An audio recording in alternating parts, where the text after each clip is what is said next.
Bueno, mis hermanos y mis hermanas amadas, hoy como un viernes más, la iglesia en casa tiene un tema que a veces a algunos les incomoda, lo que se enseña, se sienten algunas personas ofendidas y otros pues lo saben asimilar, lo valoran, lo aprecian y lo ponen en práctica para cada una de sus vidas.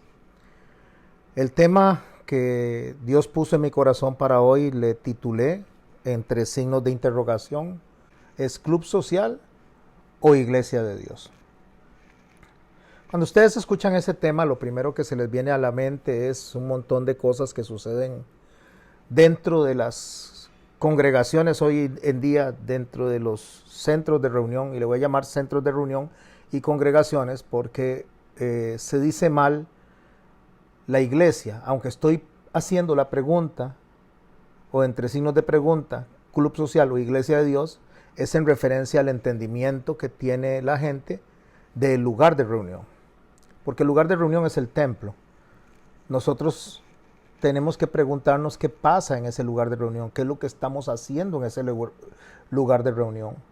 ¿Estamos entreteniendo gente o estamos formando gente? Estoy hablando ya como iglesia tal, como iglesia de Dios que somos. La iglesia, que son las personas, están para formar otras personas en la parte espiritual, especialmente a las personas que se van sumando al reino de Dios, al reino de los cielos. Antes de comenzar, deseo hacer una mención de una entrevista que hizo un periodista llamado Franklin Arroyo el 25 de junio del 2018. Este periodista entrevistó a un señor que se llama Juan José Vargas. Creo que aquí en Costa Rica, la mayoría de la gente cuando escucha este nombre, sabe bien a quién nos estamos refiriendo. Juan José Vargas es un hombre que fundó el Club de Paz, después llegó a ser diputado en la Asamblea Legislativa, pero él siempre se ha visto envuelto en la ayuda social, en extenderle la mano a los más pobres, a los más necesitados, y así fue como llegó a fundar este Club de Paz. Juan José Vargas, en una de las entrevistas, él pidió perdón y le pidió perdón a la gente a la cual él les extendía la mano para ayudarles con alimentos, con lugar donde dormir, con lugar donde cambiarse. Él desde el enfoque de la Iglesia Católica, que es en la que él se congrega o en la que él participa, dedicó o ha dedicado toda su vida prácticamente a la ayuda social. Contaba Juan José en una de esas, contaba Juan José en la entrevista que con ellos en el Club de Paz, donde recibían personas menesterosas que no tenían dónde dormir, no tenían dónde alimentarse, había un hombre que había trabajado ahí o había participado, y voy a poner comillas, como servidor, y digo comillas como servidor porque así es como se le llama en la parte evangélica, servidores, ministerios, le ponen un montón de nombres a esto. Este hombre, de nombre Jaime Acevedo, trabajó 15 años, cuidó carros y consumía drogas también en ese mismo lugar donde él llegaba y recibía asistencia. Este hombre, Acevedo, trabajó 15 años, consumió drogas, durmió en los cuartos sin tener que pagar absolutamente nada. Bajo estas circunstancias, según lo que contaba Juan José en la entrevista, Acevedo no tenía ningún motivo para recuperarse, no quería buscar trabajo, no le importaba esforzarse en lo más mínimo.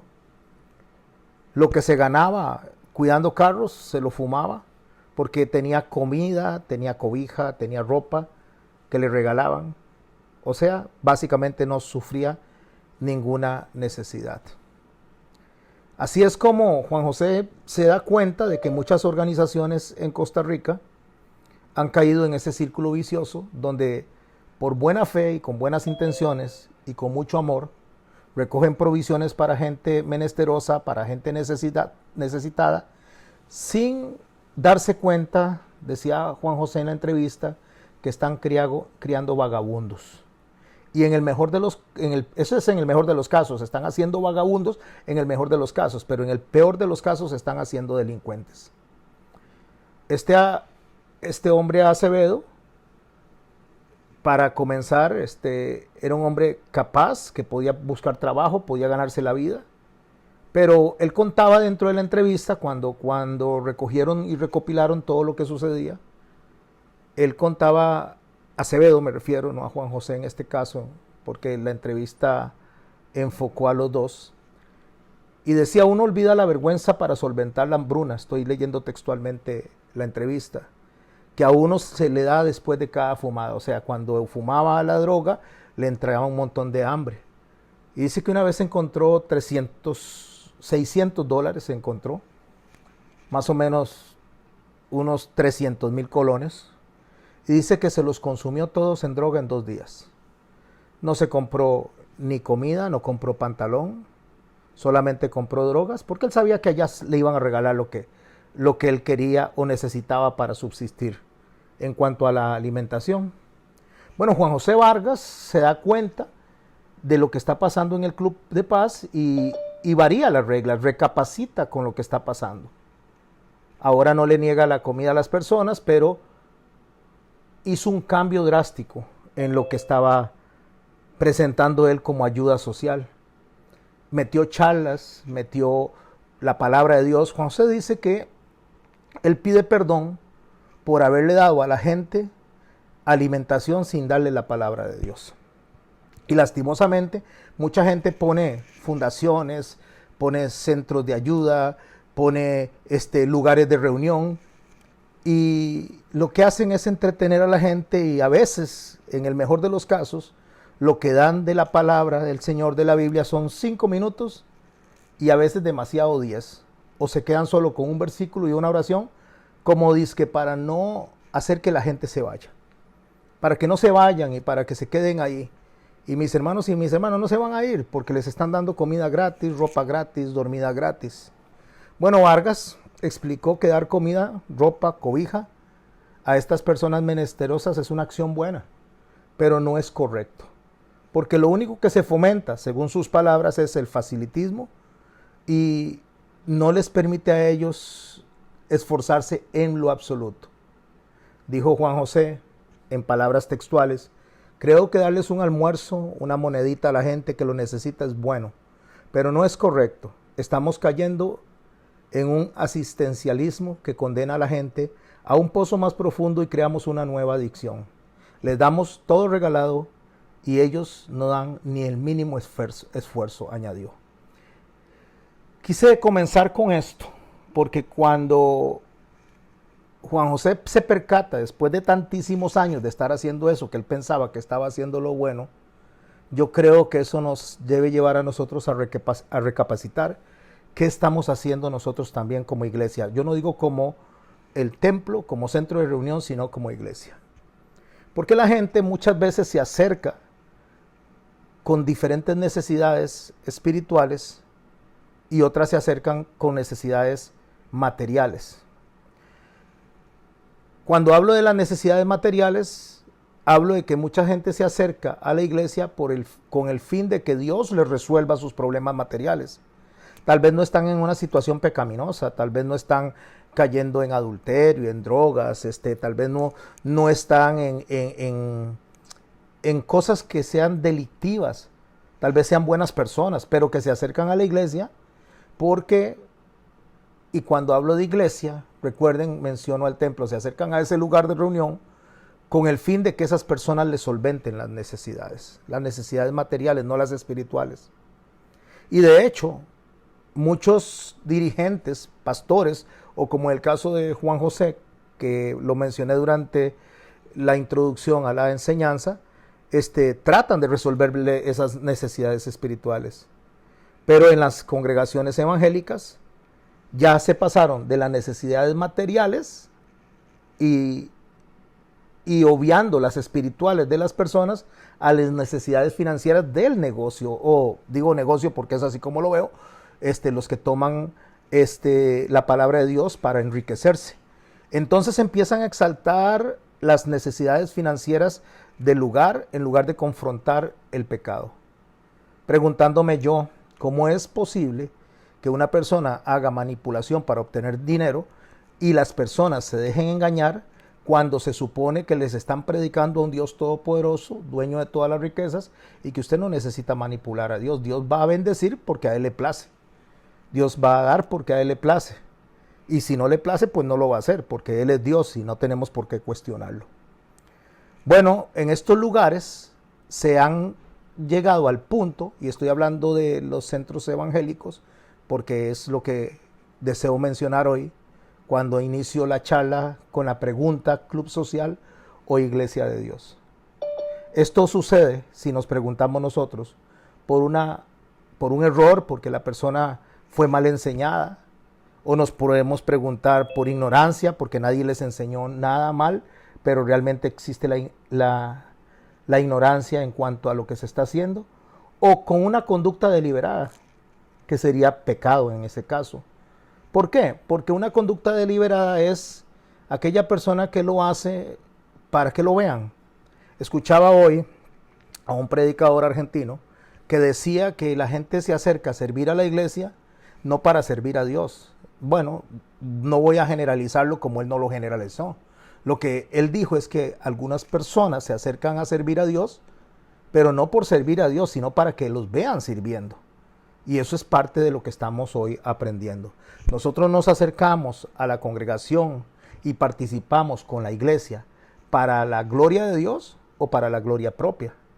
Bueno, ahí es donde estos hombres comerciantes de la fe, estos hombres que manipulan las cosas, hacen o crean un club social de una congregación con el fin de darles a ellos o favorecerles en su mente, no necesariamente en la verdadera necesidad material, porque quien se llena los bolsillos es el expositor.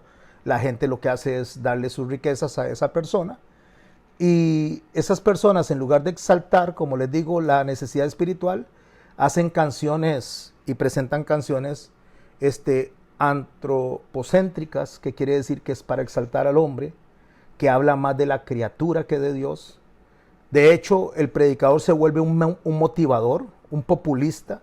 Un populista es una persona que lo que busca es la popularidad, el aplauso, la exaltación, cuando la palabra de Dios me dice a mí que más bien hemos de ser perseguidos por causa de la enseñanza, de la doctrina de Cristo, que como lo hicieron con Él, lo hacen con nosotros, pero lo que hacen es mover las emociones para que la adrenalina fluya, repiten frases bíblicas fuera de contexto, tratando de darle a la persona o a las personas que se acercan lo que buscan para su necesidad privada, personal. Y por favor quiero recalcar que no es que las personas no tengan necesidad, es que se acercan en base a la necesidad. No se acercan a buscar a Dios por lo que Dios es, se acercan a buscar a Dios por lo que Dios puede darles.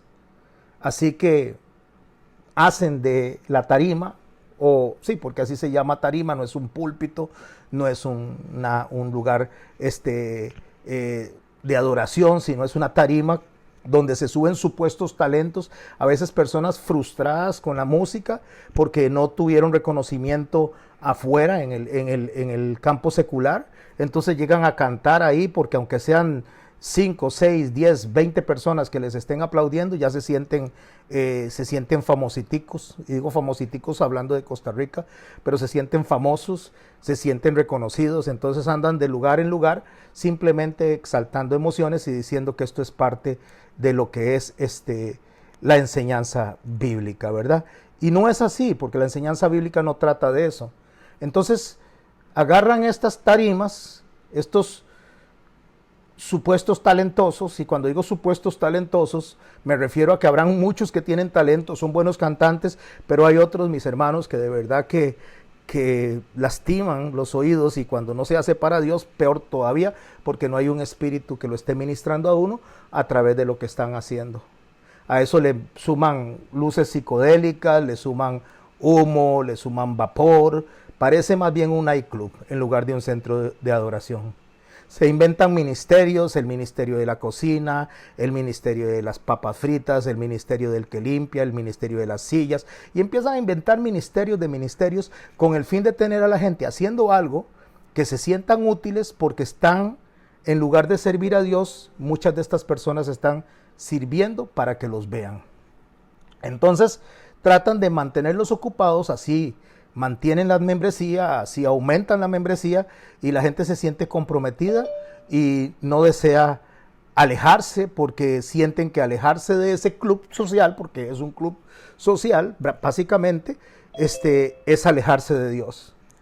Por eso el público que está ahí, la mayoría de la gente que está ahí es inconversa, es gente que ante una necesidad realmente del alma van a salir huyendo porque no tienen formación, no tienen bases sólidas para mantenerse. También se compone de creyentes inmaduros y también se compone de miembros rebeldes de otras iglesias que no se sujetan a las autoridades y andan brincando de una congregación a otra. Así que realmente no son campos blancos, sino parecen un reciclado de personas que brincan de una congregación a otra porque no se sujetaron a la autoridad, porque no les gustó lo que les enseñaban, porque tal vez les pareció muy aburrida la música, porque les pareció muy aburrida la predicación. Entonces andan buscando un club social donde meterse. Si nosotros analizamos a la mayoría de estas personas en los últimos 10 años, podemos ver la falta de arraigo y como un día están en una denominación, otro día están en otra. Un día visitan a los bautistas, otro día a los adventistas, otro día a los presbiterianos, otro día a los metodistas, otro día visitan. Al final de cuentas lo que están buscando es solamente aspectos de índole carnal que de índole espiritual. Estos no son campos blancos, como le digo, si nosotros realmente analizamos a profundidad y podemos ver que son personas sin arraigo, personas que no tienen solidez ni siquiera en el grupo que se reúnen, porque así como les es fácil dejar una familia, porque la iglesia es una familia, dejan una familia hoy, la cogen para otro lado y lo cogen para otro y así andan brincando. Ahí usted puede ver incluso hasta la falta de amor, la falta de solidaridad, la falta de confraternidad, porque es muy fácil para estas personas cambiar de familia, como un hombre que se divorcia una vez, después se divorcia 2 veces, después se divorcia 3 veces, y ya después le es muy fácil dejar a la familia. Bueno, la pregunta que vamos a hacernos hoy es, ¿cómo podemos saber dónde inicia esto que se conoce como apostasía? Es un genuino irrespeto a la iglesia de Cristo. Es algo que no debería de pasar, pero está pasando. ¿Cómo hacemos para identificar y poder combatir desde nosotros mismos, no hacia los demás, sino hacia nosotros mismos de no caer en esto mismo? Nosotros los cristianos debemos de entender que hay varias formas, hay varios rasgos que se caracterizan en este tipo de doctrinas y en este tipo de maestros. En cuanto a la apostasía, se van a encontrar o nos vamos a encontrar básicamente dos rasgos, porque es la apostasía la que permite, la que fomenta el caldo de cultivo para este tipo de centros de reunión, que son más un club social que una iglesia. Y de los rasgos, los dos principales categorías a mencionar es el abandono de las doctrinas.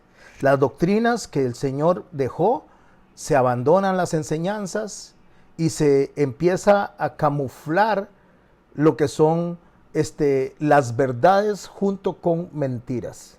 Estaba escuchando a un hombre ahí predicando contra Raíces Hebreas. Raíces Hebreas es una gente que practica el mesianismo, que enseña, es una organización que enseña a la gente a volverse básicamente judíos, a volverse básicamente hebreos, y salió este hombre hablando en una charla que me salió ahí, porque hay gente que me sigue, entonces donde me siguen, me sale lo que comparten y me dio curiosidad y me puse a escuchar un poco, y sin profundizar en lo que este hombre está enseñando, para atacar las raíces hebreas, se ve que hay una carencia, aunque es un teólogo de renombre, es lo que él dice, y aunque es un hombre que dice que tiene un doctorado en divinidades, no sé de dónde salieron los doctorados en divinidades, porque la Biblia me habla de otro tipo de ministerios, apóstoles, evangelistas,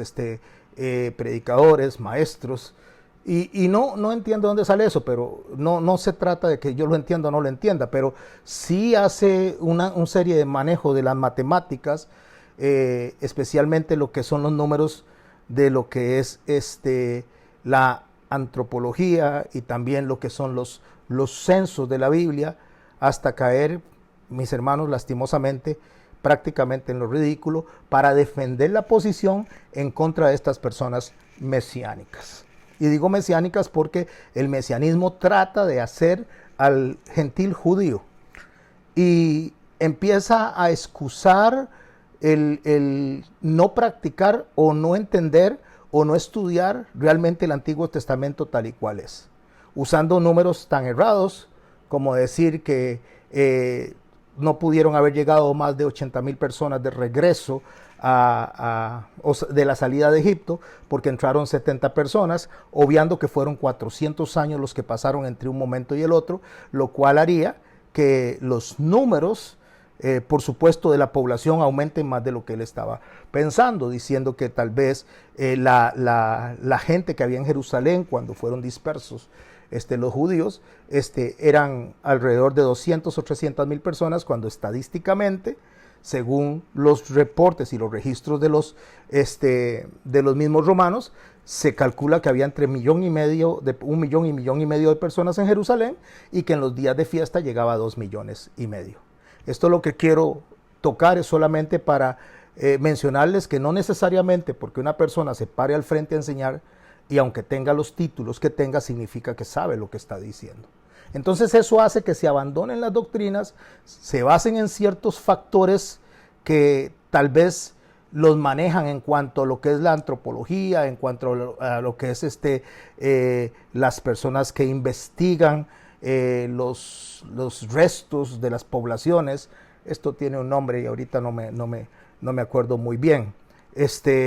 Y estas personas que hacen estas investigaciones presentan los estudios, pero no se soportan en los números bíblicos, sino que se soportan en lo que ellos consideran a través de encontrar un fragmento de la ciudad o algunos estudios en cuanto a población, y piensa tal vez que la Biblia no es la fuente ideal para consultas, y resulta que la Biblia es nuestra única fuente de consulta. Cuando hablo de única, no se refiere que usted no estudie la historia, porque ya les he enseñado, les he mostrado la necesidad de estudiar la historia, pero todo debe ir alrededor de la Biblia y no al revés. La Biblia lo que hace es llevarnos a nosotros al aterrizaje, a un buen aprendizaje y a poder afianzarnos, aferrarnos a la enseñanza de Cristo. Entonces el abandono de las doctrinas, eso hace que las personas metan enseñanzas a veces hasta heréticas, falseando la verdad y soportándose en datos falsos que otras personas han manejado, especialmente los detractores de la misma Biblia. Y después, el segundo punto es la renuncia a la fe cristiana para darle paso al populismo. ¿Qué es el populismo? Para sentirse aprobados, para sentirse halagados, para sentir el que está al frente, que es aceptado por la población, olvidando que por quien debe ser aceptado y aprobado es por Dios y no por las personas. Bueno, esas son las características primarias que hace que nosotros o las personas se alejen de lo que es la enseñanza correcta. En las características de la apostasía y los apóstatas, en la carta de Judas, que es un solo capítulo, Judas, el medio hermano de Jesús, quien era líder de la iglesia del primer siglo, hace 18 observaciones de lo que es la apostasía. No las voy a decir, las voy a mencionar, pero no las voy a explicar todas por cuestión de tiempo, no nos daría tiempo hoy, y quiero aprovechar este tiempo lo más posible para que nos quede la idea clara al título que le puse entre comillas, signos de interrogación, cuando pregunté club social o iglesia de Cristo. Bueno, en la carta de Judas, una de las cosas que él llama la atención es a contender ardientemente por la fe. Dice así en el verso 3 del único capítulo que tiene esta carta, dice: amados, por la gran solicitud que tenía de escribiros acerca de nuestra común salvación, me ha sido necesario escribiros exhortándoos que contendáis ardientemente por la fe que ha sido una vez dada a los santos. Esta palabra, contender ardientemente, desde el significado original, desde la traducción griega, básicamente significa agonizar. Es algo que lo que está enseñando es como una lucha continua en medio del dolor, en medio de la aflicción. O sea, lo que Judas está diciendo es que combatir la apostasía es una lucha constante contra la falsa enseñanza. Es algo que nos va a tomar de por vida. Pero esta lucha constante, no nos equivoquemos, no es llegar a pelear con las personas, no es llegar a hacer debates con los detractores de la Biblia, no es tratar de convencer a los que el Espíritu Santo no ha querido convencer. No, esta exposición de la palabra es lo que estamos haciendo hoy. Usted lanza la semilla, usted lanza la enseñanza y Dios dejará a las personas con esa enseñanza en el corazón y el Espíritu Santo hará lo que tenga que hacer con esa enseñanza. Porque no nos toca convencer a nosotros, pero sí nos toca explicar, enseñar correctamente y bíblicamente. Bueno, después de que Judas exhorta a los lectores a contender fervientemente por la fe, Judas indica la razón por la cual hay que contender, por la cual hay que contender ardientemente. Como les dije, es una lucha constante. Judas lo explica y nos dice en el verso 4, porque algunos hombres, y es hermoso poder detallar el texto porque no son todos, sino son algunos, y eso permite que podamos observar que hay un remanente de personas que se guardan para hacerlo correctamente y para enseñar correctamente. Porque algunos hombres han entrado encubiertamente, los que desde antes habían sido destinados para esta condenación. Hombres impíos que convierten, préstele atención a esto, convierten en libertinaje. ¿Qué es el libertinaje? El Señor nos dio a nosotros libertad para actuar, para decidir, pero como dice Pablo, que esta libertad no se convierta en libertinaje. O sea, la libertad es para poder decidir según el propósito, según la voluntad de Dios y según las reglas de Dios. Nosotros no podemos decir y hacer lo que nos dé la gana. Tenemos una palabra de Dios, una Biblia, y tenemos desde el Génesis hasta el Apocalipsis normas establecidas por Dios para decirnos lo que le agrada y lo que no le agrada. ¿Y qué es lo que convierten en libertinaje? La gracia de nuestro Dios, y niegan a un Dios, el único soberano, y a nuestro Señor Jesucristo. Este versículo lo que nos hace es presentarnos justamente rasgos para distinguir a estas personas. Porque cuando Él dice que estas personas se entran o se meten encubiertamente, lo que significa es como que se deslizan. O sea, se meten como sigilosamente, se cuelan.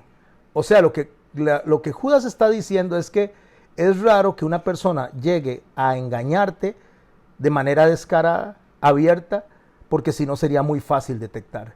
Entonces, como Satanás sabe cómo hacerlo, desde el principio da un poco de verdad y lo mezcla con mentira. Un poco de verdad y después con mentira. Este hombre que estaba criticando a las raíces hebreas, en las cuales estas personas tienen errores en cuanto a lo que es guiar a la gente a Cristo y no al mesianismo o no al judaísmo, porque del judaísmo aprendemos, pero no para que nos hagamos judíos. Este hombre mete un poco de verdad y también mezcla un poco de error o falsedad, aunque sea un supuesto erudito.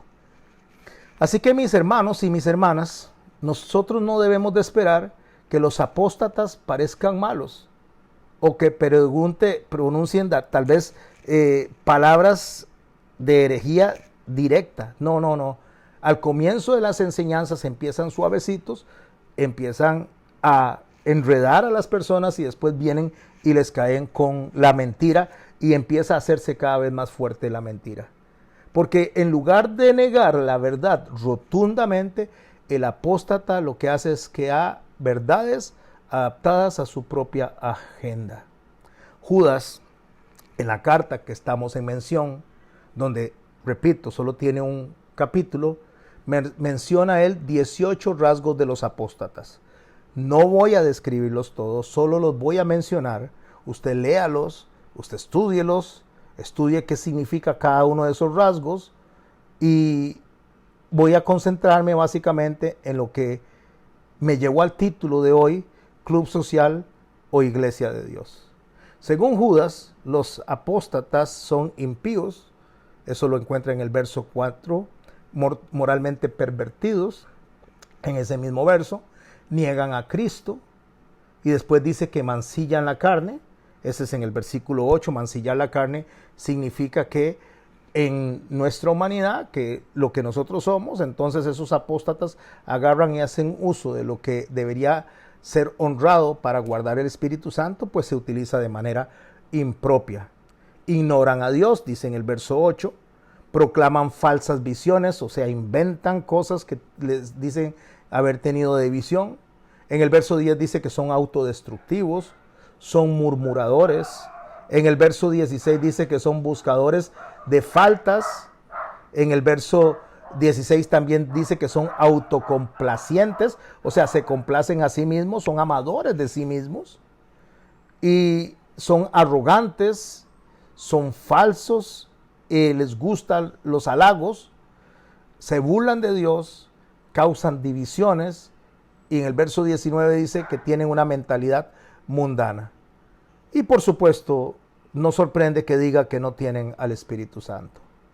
No voy a decir qué significa cada cosa, como le digo, porque estoy concentrado en desarrollar lo que es la pregunta cuando la hacemos de manera retórica, club social o iglesia de Dios.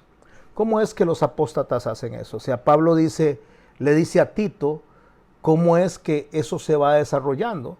Cuando le escribe a Tito en el capítulo 1, en los versos 15 al 16, Pablo dice, todas las cosas son puras para los puros, mas para los corrompidos e incrédulos nada les es puro. Al final de cuentas, cuando Pablo dice que todas las cosas son puras para los puros, para lo que Pablo está diciendo es que todo lo bueno viene de Dios, la creación viene de Dios, los alimentos vienen de Dios, todo viene de Dios. El problema no es lo que Dios nos dio, el problema es el uso que hacemos a lo que Dios nos dio. Entonces dice Pablo a Tito que su mente, pues hasta su mente dice, y su conciencia están corrompidas. Y dice una frase lapidante, profesan conocer a Dios, pero con sus hechos lo niegan. O sea, dicen conocer a Dios, pero sus hechos lo niegan. ¿Cuáles hechos? Los hechos de promover la división, de promover el desamor entre los hermanos, el hacer separaciones, una serie de cosas que lo vimos en la parte de atrás cuando se mencionaron los 18 puntos que Judas está mencionando. Siendo abominables y rebeldes, le dice Pablo a Tito, reprobados en cuanto a toda buena obra. El apóstol Juan aborda esto hablando de una señal, o sea, una señal que él observa como un falso creyente. ¿Por qué? Porque él dice, salieron de nosotros, pero no eran de nosotros. Porque si hubieran sido de nosotros, habrían permanecido con nosotros, pero salieron para que se manifestase que no todos son de nosotros. Yo voy a preguntarle a usted, si usted ama a sus hijos, si usted ama a sus hijas, cuando sus hijos se enojan con usted, cuando sus hijos le fallan, estoy hablando de los que viven en casa con usted, de los jovencitos que dependen de usted no los echa o usted no los abandona porque los ama. El hecho de que se equivoquen, el hecho que se pongan tal vez medio rebeldes, el hecho que se pongan tal vez medio malcriados, no los abandona, está ahí, trata de corregirlos, trata de guiarlos.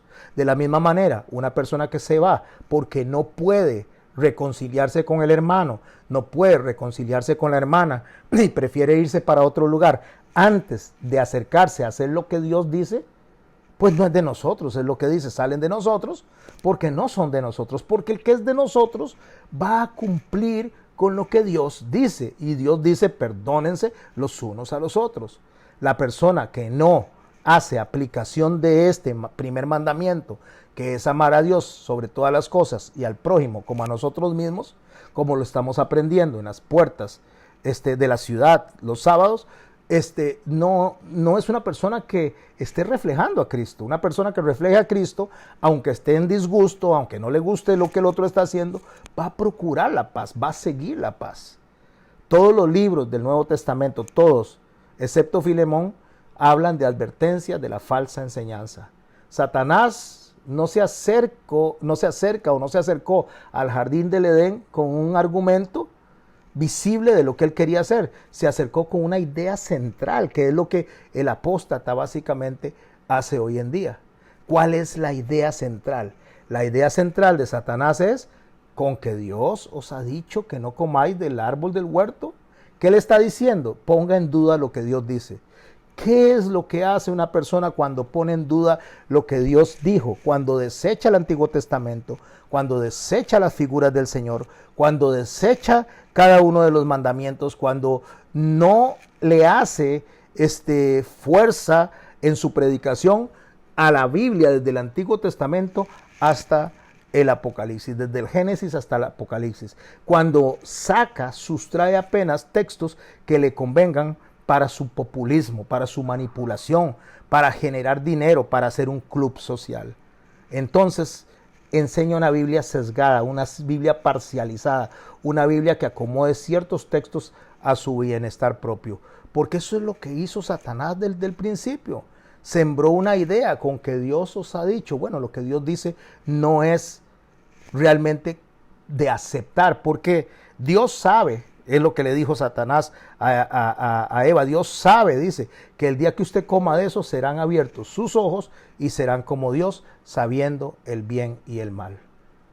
Porque el árbol, pues, es codiciable para alcanzar sabiduría. Entonces la mujer extendió la mano, tomó del fruto y le dio a su marido. Esa es la idea central: poner en duda partes de la Biblia, poner en duda partes de los mandamientos, poner en duda partes de las figuras, poner en duda partes de todo lo que el Señor dejó en los diferentes libros, para entonces exaltar por encima una enseñanza antropófica, una enseñanza que exalte al hombre y no a Dios, una enseñanza que exalte el materialismo, una enseñanza que le diga a la gente que busque a Dios por lo que le puede dar, que busque a Dios por lo que puede resolver de sus problemas y no por lo que es Dios en sí, que Él es digno de toda adoración. Esto, que lo dije de una manera bastante rápida, tratando de abarcar lo más posible, es para tener la idea del texto que vamos a leer, para poder empezar a sentar la base de lo que hoy estamos aprendiendo. Club social o iglesia de Dios. Les invito a ir al capítulo de Éxodo, al capítulo 32 de Éxodo, al libro de Éxodo, capítulo 32. Vamos a leerlo y vamos a ir puntualizando algo que pasó ahí.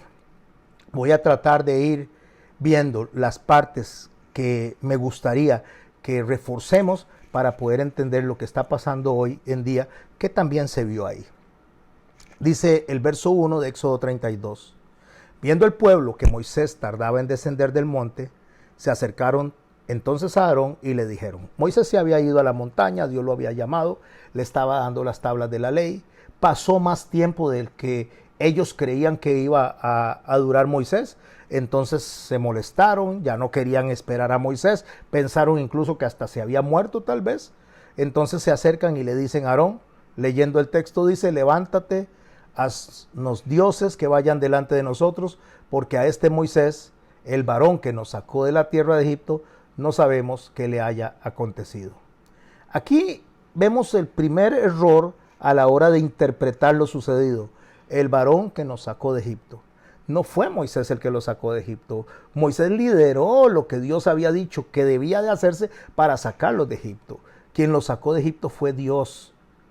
Y eso es lo que tenía que haberle dicho a él, al pueblo, Aarón. Les tenía que haber dicho: mire, no es así, Moisés no es el que tiene el poder, Moisés no es el que nos sacó, Moisés no es el que nos salvó, Moisés es una persona que está al frente como lo estoy yo. Esperémoslo, porque Dios, que es poderoso, Dios que nos sacó de Egipto, va a traer a Moisés a nosotros y nos dará el mensaje que nosotros necesitamos para continuar, para caminar por este desierto. Pero en lugar de decir eso, ¿sabe qué es lo que dice Aarón? Verso 2. Y Aarón les dijo, apartad los zarcillos de oro que están en las orejas de vuestras mujeres, de vuestros hijos, de vuestras hijas, y traédmelos. Entonces todo el pueblo apartó los zarcillos de oro que tenían en sus orejas y los trajeron a Aarón. Y él los tomó de las manos de ellos y le dio forma con buril e hizo de ello un becerro de fundición. Entonces dijeron, Israel, estos son tus dioses que te sacaron de la tierra de Egipto. Empecemos por analizar esto. Estamos viendo que él hace con buril. Buril es como una especie de gubia. Entonces lo hace a mano. Y le voy a decir que observe esto por algo que va a decir Aarón. Pero lo que estamos viendo aquí es que él cede a lo que quería el pueblo. Él, en lugar de hacer lo que Dios les demandó y les dijo que tenían que hacer, él cede. Él empieza a ceder a la presión del pueblo. Es lo mismo que pasa hoy en día con los lugares que se denominan hoy día más club social que iglesia de Dios. Los líderes, los guías, los pastores, las personas que se supone deberían de presentar la palabra de Dios, ceden a la presión del público. Ceden a la presión del público porque no tienen carácter, porque tienen miedo de enfrentar el enojo, porque tienen miedo de enfrentar un reclamo, porque tienen miedo de perder población, porque tienen miedo de que se le vaya a la gente. Y si la gente se va a ir por una razón, porque son rebeldes, porque son inconstantes, porque al final de cuentas mis hermanos y mis hermanas no tienen arraigo, y como dijo nuestro hermano Juan, se fueron porque no eran de nosotros. Si hubieran sido de nosotros, como lo dijo el Señor, estarían y permanecerían con nosotros. Bueno, viendo Aarón esto, cuando viene y hace con el buril, cuando talla el becerro, edifica un altar delante del becerro y pregona a Aarón y dice, mañana será fiesta para Jehová. Déjeme analizar un poquito este punto en el verso 5. Esto lo que muestra es que la creación y la adoración del becerro de oro no era un rechazo consciente a Dios. O sea, cuando él está diciendo que va a adorar este becerro, él está diciendo que va a ser una adoración y una fiesta para Jehová. Cuando hablamos de la conciencia, es que él no está analizando, no está reflexionando lo que está haciendo. Él simplemente se está dejando llevar por la manada, se está dejando llevar por la presión social, se está dejando llevar por el grupo de personas a los cuales él quiere complacer.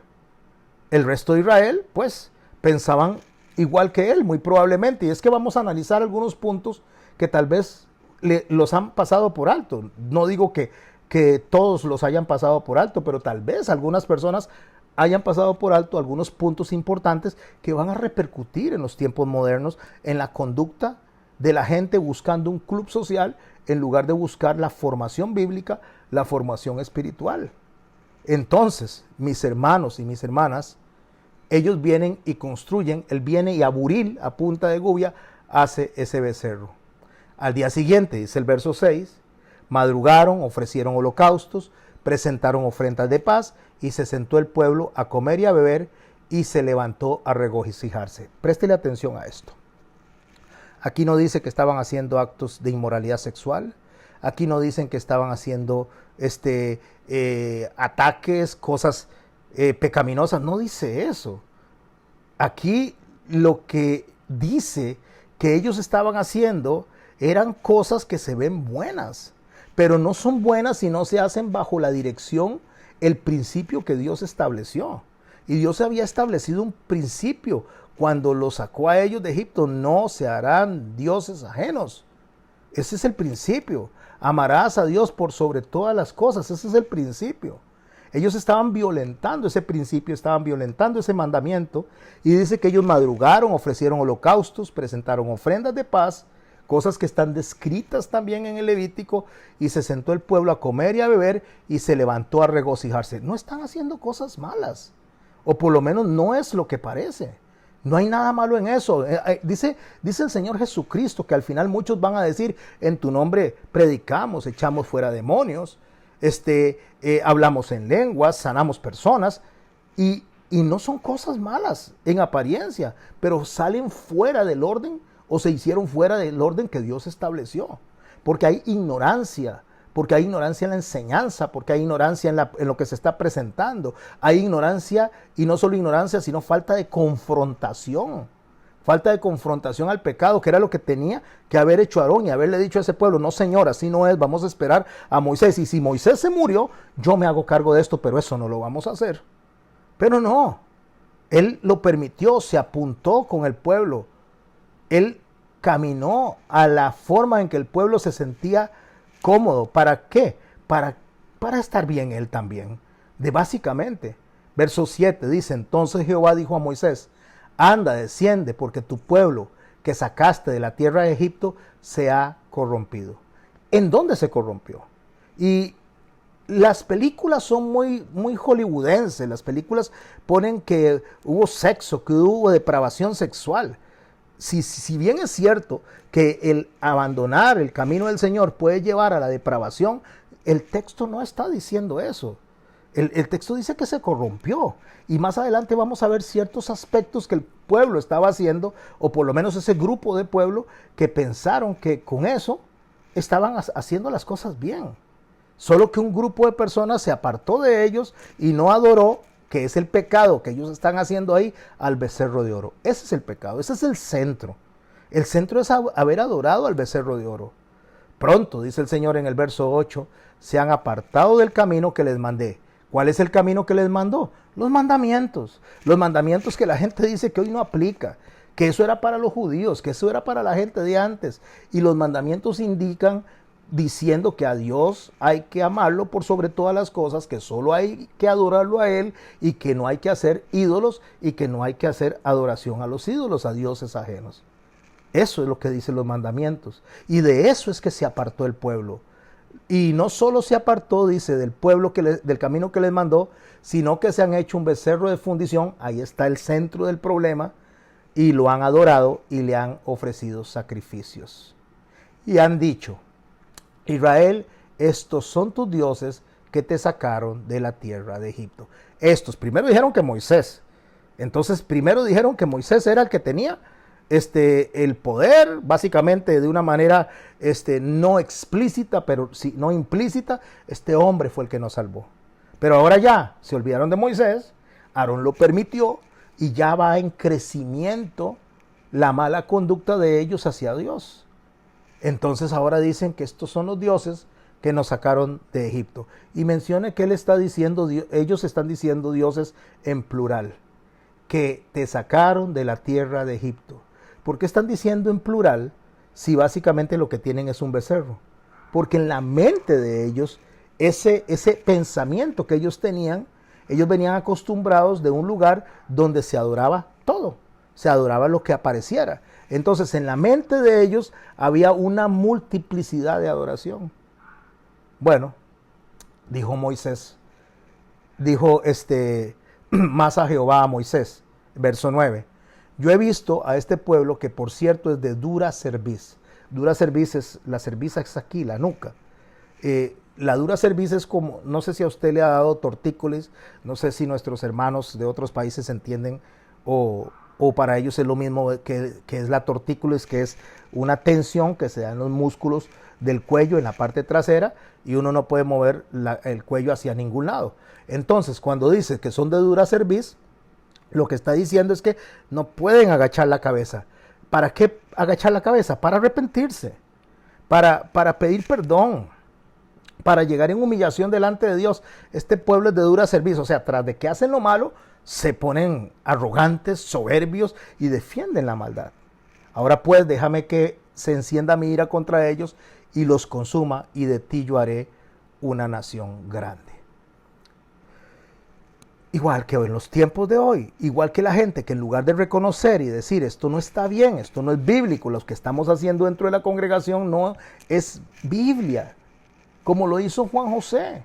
Vargas, cuando dijo, estaba equivocado, me arrepiento de toda esta gente que no le di lo que necesitaba, debí de haberles dado palabra de Dios y lo único que hice fue alimentarlos mientras se drogaban, lo único que les quité fue la posibilidad de esforzarse, lo único que les hice fue darles un lugar donde refugiarse mientras hacían sus fechorías durante el día. Él llegó a reconocer, es reconocer y decir, esto estuvo mal, esto no está bien. La palabra de Dios no necesita nada más que la palabra de Dios. No necesita pizza, no necesita refresco, no necesita jueguitos, no necesita manualidades como hacen los grupos de mujeres hoy en día. No necesita fiestas, no necesita nada más que la palabra de Dios. Y eso sí tiene poder, eso sí cambia los corazones, eso sí transforma las vidas, eso transforma familias. Bueno, dice el verso 11 que Moisés oró en presencia de Jehová su Dios y le dijo, oh Jehová, ¿por qué se encenderá tu furor contra tu pueblo, que tú sacaste de la tierra de Egipto con gran poder y con mano fuerte? Ahí empieza Moisés a interceder por el pueblo, a decirle, Señor, no lo destruya. Y pregunta, ¿por qué han de hablar los egipcios diciendo, para mal los sacó, para matarlos en los montes y para raerlos de sobre la faz de la tierra? Bueno, Dios sabe todo eso, pero Moisés está actuando como una prefigura de Cristo, intercediendo por ese pueblo, que es lo que Jesús hace, que es lo que el Espíritu Santo hace, que nos anhela celosamente, que nos llama al arrepentimiento. Y Él les está diciendo, ¿por qué han de hablar los egipcios, verso 12, diciendo, para mal los sacó? O sea, ¿por qué le vamos a dejar que los egipcios hablen mal? No del pueblo, sino de Dios. Vuélvase del ardor de la ira. Por favor, le dice Moisés, le está diciendo a él, no le haga este mal al pueblo. Y le recuerda, cosa que no tiene que recordarle, Dios lo sabe, le dice, recuerde de Abraham, de Isaac, de Israel y tus siervos, por los cuales has jurado por ti mismo, y les has dicho, yo multiplicaré vuestra descendencia como las estrellas del cielo, y daré vuestra descendencia toda esta tierra de la que he hablado, y la tomarán por heredad para siempre.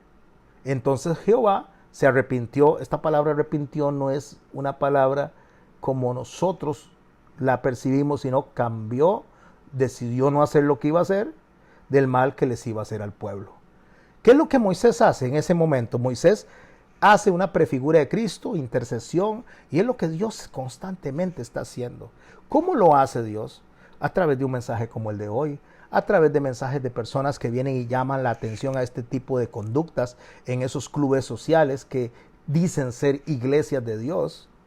Hay montones de formas. El Señor llama constantemente al arrepentimiento, a cambiar la mente, metanoia, a cambiar la conducta de lo que se está haciendo, a dejar de estar haciendo cosas materiales para convencimiento de cosas espirituales, cuando es al contrario, hay que hacer y enseñar cosas espirituales para que las añadiduras, dijo Jesús, sean puestas por haber buscado el reino de Dios y su justicia. Ese es el orden, no al revés. Bueno, cuando dice Moisés, verso 15, y volvió Moisés y descendió del monte, trayendo en su mano 2 tablas de testimonio, las tablas escritas por ambos lados, de uno y al otro lado estaban escritas, y las tablas eran obra de Dios, y la escritura era escritura de Dios grabada sobre las tablas. Traía los mandamientos. Lo que ya había dicho antes el Señor de manera oral, ahora lo había escrito. Traía los mandamientos. Cuando oyó Josué, verso 17, el clamor del pueblo que gritaba, dijo a Moisés, alarido de pelea y de campamento. Alarido de pelea hay en el campamento. Y le respondió, ¿quién? Moisés. No es voz de alaridos de fuertes, ni voz de alaridos de débiles. Voz de cantar oigo yo. ¿Qué estaban haciendo? Cantando. Estaban cantando, no estaban gritando por dolor, sino que estaban cantando. Y dice el verso 19, aconteció que cuando él llegó al campamento, vio el becerro y las danzas. ¿Qué vio? Becerro y danzas. ¿Qué hay ahí? Becerro, danzas y cantos.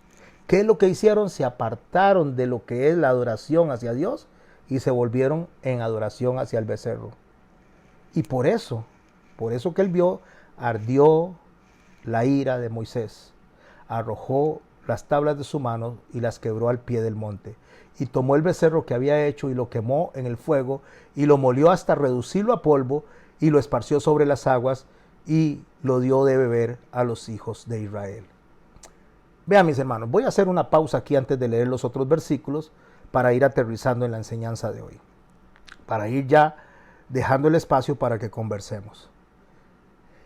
El problema principal aquí es que muchas personas, por las películas de Hollywood, ponen en los textos lo que no está en los textos y ponen un montón de depravación sexual y un montón de cosas. El enemigo no se acerca así. El enemigo no se acerca enseñando herejías. El enemigo no se acerca presentando o diciéndole a las personas a buena primera vista, mire, ustedes tengan relaciones unos con otros, abúsense unos con otros, mátense unos a otros. No hace eso. El enemigo empieza mostrando una cara buena, mostrando una cara aparentemente buena. Mañana habrá fiesta para Jehová. Y lo que ellos están viendo es una fiesta, es cantos y todo eso, pero el problema no está tanto en lo que ellos están haciendo como tal, porque si estuvieran danzando, si estuvieran cantando, no al becerro, sino a Dios, estarían bien. El problema es que le estaban cantando y danzando al becerro.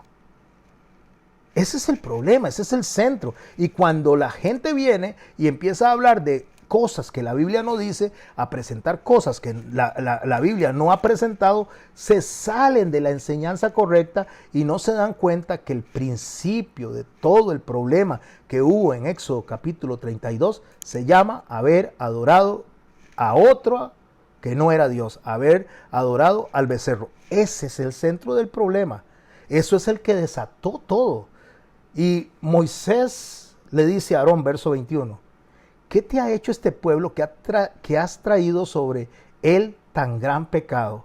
Escucha lo que le está diciendo. Por favor, préstele atención al reclamo que le está haciendo Moisés a su hermano Aarón. ¿Qué te ha hecho este pueblo? Ahí lo que le está diciendo, lo forzaron, lo obligaron, lo amenazaron, le pusieron un cuchillo. ¿Qué hicieron para que usted llegara a hacer lo que hizo? Y no le reclama al pueblo. Escuche lo que dice, que has traído sobre él tan gran pecado. ¿A quién le está reclamando? Al sacerdote de ese momento, a Aarón. Pero Aarón dijo, tendremos fiesta para Jehová. Aarón pensó que estaba adorando a Jehová. Si usted analiza el por qué Aarón no fue destruido, castigado como el resto del pueblo, es porque Aarón recibe el perdón de Dios y la intercesión de Dios para que él vuelva al camino y haga el trabajo que él tenía que hacer. O sea, el trabajo de sacerdote. Y Aarón reconoce que lo que él hizo estuvo incorrecto, solamente que viene y trata de camuflar, trata de hacerle ver a Moisés que las cosas tal vez se salieron de mano, pero que realmente él no tuvo mucha responsabilidad en eso. Porque le responde Aarón a Moisés, le dice, no se enoje mi señor, tú conoces al pueblo que es inclinado al mal. Eso es cierto. Usted sabe quiénes son ellos. Ellos son rebeldes, ellos son desobedientes, ellos son inclinados a hacer lo incorrecto. Por supuesto que sí. Para eso mandaron a Moisés y a Aarón para guiarlos en el desierto. Pero él los guió mal. Y como los guió mal, en lugar de aceptar directamente la culpa a primera instancia, lo que hace es tratar de camuflar, como tratar de decir, bueno, la verdad es que como que ni me di cuenta de lo que estaba pasando. Porque el verso 23 dice, porque me dijeron, haznos dioses que vayan delante de nosotros. Eso es verdad, eso fue lo que dijeron. Porque este Moisés, el varón que nos sacó de la tierra de Egipto, no sabemos qué le haya acontecido. Eso es verdad también, eso dijeron también. Y yo les respondí, ¿quién tiene oro? Apartarlo, y me dijeron, y lo eché en el fuego. Eso es verdad también. Pero escuche lo que no es verdad. Y salió este becerro. Y le voy a decir por qué no es verdad. Porque cuando dice que él con buril formó el becerro, él participó con su propia mano en hacer la figura. ¿Cómo que eché esto y salió esto? No, ni que hubiera sido un molde. O sea, él formó el becerro, él sabía lo que estaba haciendo. Así que, si analizamos eso, En ningún momento Aarón dijo, dejemos a Jehová de lado, no adoremos a Dios. Israel lo vio de la misma manera, no estamos dejando a Jehová de lado. Aarón no quitó a Jehová, mañana haremos fiesta a Jehová. Aarón añadió el becerro. Eso es justamente lo que el club social de hoy en día está haciendo. No está quitando a Dios del escenario, está añadiendo el becerro, está añadiendo clubes sociales, clubes de mujeres, fiestas de 15 años dentro de la iglesia, usando el templo que es para Dios, para 15 años, utilizando para hacer fiestas de la congregación, cuando es exclusivo para resguardar, cuidar, proteger y recibir a las personas que vienen necesitadas de la palabra de Dios. Para eso es. Entonces se van sumando cosas, se van sumando becerros, cosas que no son de Dios, y poco a poco se va haciendo más grande el problema, porque se va viendo como natural, se van acostumbrando a eso. Viendo Moisés que el pueblo estaba desenfrenado, la palabra aquí desenfrenado, que es la que usan para hablar de inmoralidad sexual, la palabra aquí es para, que es ingobernabilidad. Viendo Moisés que el pueblo no podía ser gobernado, o sea, lo que le está diciendo estaba descontrolado, había anarquía en ese momento, porque Aarón lo había permitido. Para vergüenza, y si usted lee Reina de Valera 60, dice para vergüenza entre sus enemigos. Pero si usted lee el texto original, si agarra la Torá directa y lo lee en el hebreo, dice para vergüenza a sus ojos. No dice para vergüenza de sus enemigos, para vergüenza del mismo como sacerdote, para vergüenza del mismo como pastor. Un pastor que no confronta a la iglesia, un pastor que no confronta a los hermanos, un pastor que no trae una palabra que cambie el corazón, que cambie la vida de las personas, sino que más bien las solapa, las deja caminar ahí a su gusto, para que no se le vayan, para que no lo confronten, para que no se enojen con él, para que no se le vaya la gente. Un pastor que no hace eso va a tener vergüenza a sus ojos delante de Dios, porque Dios le va a decir: ¿qué has hecho con estos mis hijos que yo te entregué? Porque va a tener vergüenza delante de Dios, porque Dios dice muy claramente que cualquiera que haga tropezar a estos pequeños que creen en mí, mejor le fuera tirarse al mar con una piedra del molino de asno y ahogarse ahí. La piedra del molino de asno pesaba entre 1 tonelada y 1,5 toneladas. Y lo que el Señor está diciendo cuando habla de los pequeños, que no necesariamente son niños, aunque está usando esta figura para que podamos entender, está hablando de personas inmaduras que necesitan ser formadas, y lo que se les da, ¿qué? Se les da tamaleadas, así se dice, o sea, hagamos tamales, hagamos vendamos chucherías aquí en la iglesia, hagamos una reunión para que hagamos bolsitos. O sea, ocupan 2 horas a veces en cosas que no tienen que ver con la palabra de Dios, cuando ese espacio debe ser exclusivo para exponer la palabra de Dios. Eso es lo que está pasando, para vergüenza de esos pastores, para vergüenza de Aarón, vergüenza cuando Dios diga: ¿y por qué hiciste tropezar a estos pequeños que creen en mí? ¿Cómo se hace tropezar? Cambiando la palabra, cambiando la doctrina, acomodándola, no quitando a Dios, sino presentando la misma enseñanza, pero sumándole el becerro. Así es como lo hizo, así es como lo hace Satanás. Satanás le suma, le mete a la enseñanza lo que él quiere presentar, y se aleja de la enseñanza correcta, de la enseñanza perfecta, de la raíz que Dios estableció ahí. Y dice: no, dice Satanás, ya eso pasó. No, ya eso pasó. Es que Dios no quiere que ustedes sepan y sean como Dios. Es que Dios lo que está haciendo es engañándolos, o sea, pone en duda lo que Dios está haciendo con nosotros. Y entonces dice: no, aquí está esto, aquí hay folletos, aquí hay manuales de personas, aquí hay enseñanza, hay filosofía, hay motivación, hay psicología. Esto es lo que debe mover las iglesias hoy en día. Necesitamos finanzas, necesitamos dinero. Entonces hay que hacer un mensaje que atraiga y multiplique a las personas. Y el Señor nos dijo a nosotros que la puerta para llegar a la salvación es angosta. no ancha, es angosta, son pocos los que pasan por ella, porque estamos tan preocupados en las multitudes cuando el Señor dice que son pocos los que van a pasar por ahí. Y no es que Dios no pueda llamar multitudes, no es que Dios no pueda salvar multitudes, es que nosotros no nos debe de ocupar el llenar la iglesia numéricamente. No debemos de pensar en cantidad, debemos de esforzarnos por la calidad de la enseñanza que se está dando.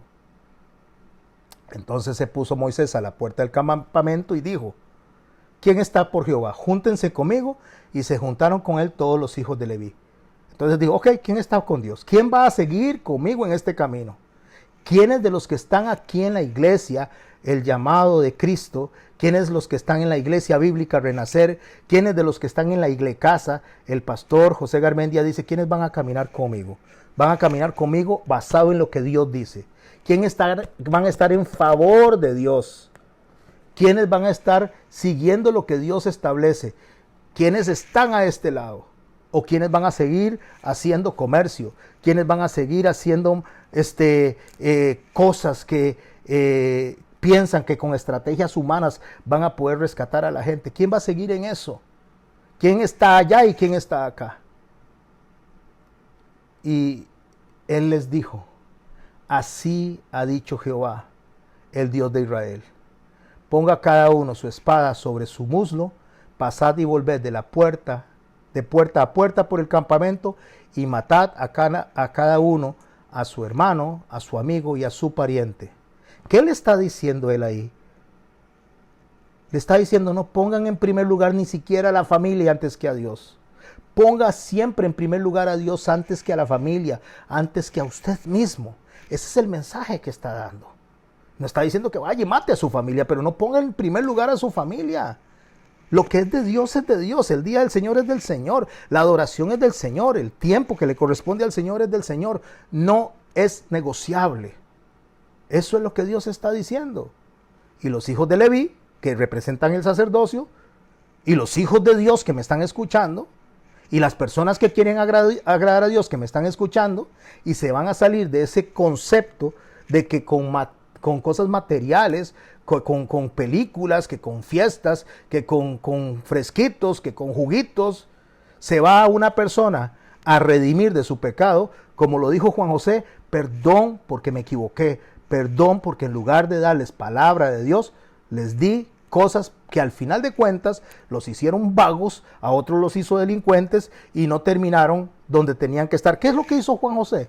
Se vio para atrás, vio cuántas personas habían pasado por este lugar que él había formado con muy buena intención, con muy buen deseo de ayudar. ¿Y dónde están? ¿Dónde están todas esas personas? Tal vez unos cuantos quedaron. Entonces viene una persona conformista, una persona que quiere apaciguar lo mal hecho, aplacar lo mal hecho y dice, ay, bueno, no importa, mientras uno se haya salvado, porque la palabra de Dios dice que hay fiesta en los cielos por un pecador que se arrepiente. Si eso dice la palabra de Dios, pero la salvación es de Jehová. Igual si hubieran salvado esos poquitos, si hubiera dado la Biblia y si hubieran ido todos, igual si hubiera salvado ese uno, si da la Biblia, porque la salvación es de Jehová, que no haber mantenido un montón de vagos durante un montón de años, dejándolos que se drogaran, que llegaran simplemente a ver un lugar donde comer y que los alimenten, porque Dios no nos mandó a poner restaurantes, Dios no nos mandó a poner dormitorios, Dios nos mandó a predicar el evangelio a toda criatura. Y eso incluye las personas necesitadas y las no necesitadas, los drogadictos y no drogadictos. Eso incluye a toda criatura, predicar el evangelio. A eso nos mandó el Señor, no a otra cosa. Entonces Moisés dijo, después de que ellos mataron a 3,000 hombres, ¿os habéis consagrado a Jehová? Pues cada uno se ha consagrado en su hijo, en su hermano, para que él dé bendición hoy sobre vosotros. Y dice el verso 30, para ir cerrando el capítulo 32 de Éxodo.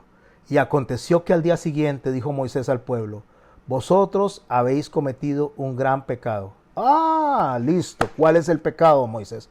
Explíquenos, por favor.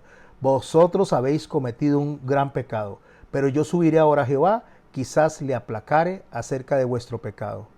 Entonces volvió Moisés a Jehová y le dijo, te ruego, pues este pueblo ha cometido un gran pecado, porque se hicieron dioses de oro. ¿Cuál fue el pecado? Hacerse dioses de oro. ¿Cuál fue el pecado? Hacer dioses para sí mismos. ¿Cuál es el Dios que está en los centros del club social? ¿Cuáles son los dioses que están adorando en los clubes sociales y no en los lugares donde debe formarse a la iglesia? ¿Cuál es el Dios que está ahí? ¿Será el pastor tal vez? Que lo que quiere es ser exaltado y que le digan qué montón de gente tiene. ¡Qué barbaridad! ¡Qué maravilloso! Eso sí es poderoso aquí, está creciendo. ¿Será él? ¿O será la gente que llega porque quieren que les digan qué buenos son, qué simpáticos, qué maravillosos, que son los guerreros de Jehová, que son la niña de los ojos del Señor? Cuando la niña de los ojos se refiere al pueblo de Israel, a eso se está refiriendo. Y cuando un guerrero de Jehová se atreve a decir no en nombre de Dios, por aquí no camino. Ese fue el pecado, se hicieron dioses de oro y le pidió que perdone ahora su pecado. Y si no se lo perdona, dice, ráeme ahora de tu libro que has escrito. Lo que el Señor está recibiendo de parte de Moisés es las mismas palabras de Cristo. Está pidiéndole a Dios que perdone a este pueblo. Jehová le respondió a Moisés, el que pecare contra mí, dice, a ese raeré yo de mi libro. El que me ofende a mí, a ese lo voy a quitar.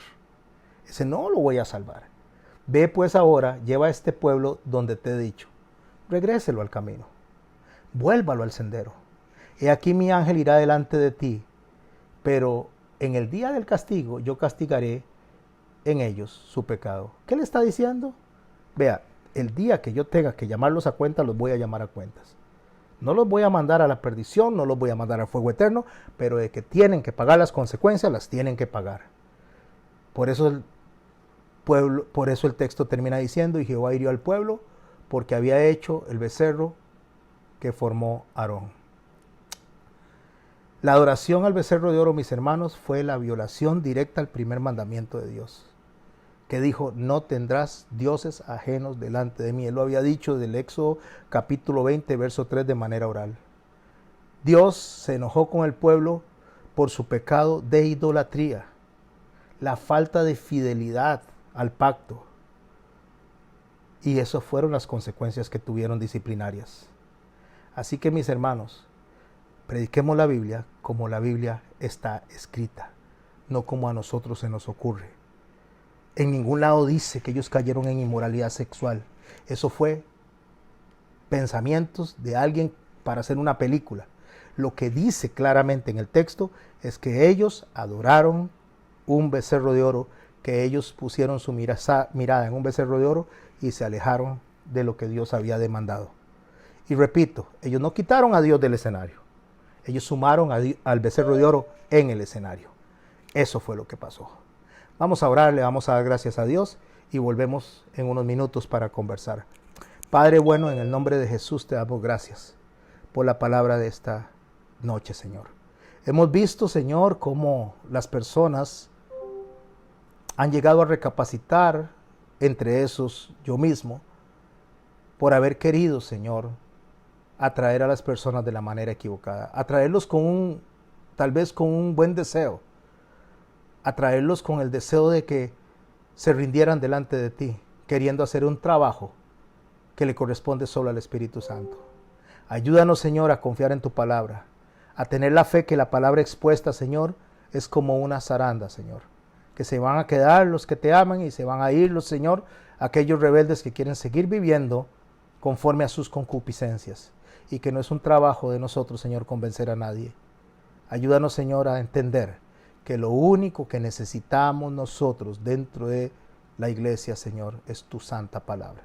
En el nombre de Jesús te damos gracias. Amén. Amén.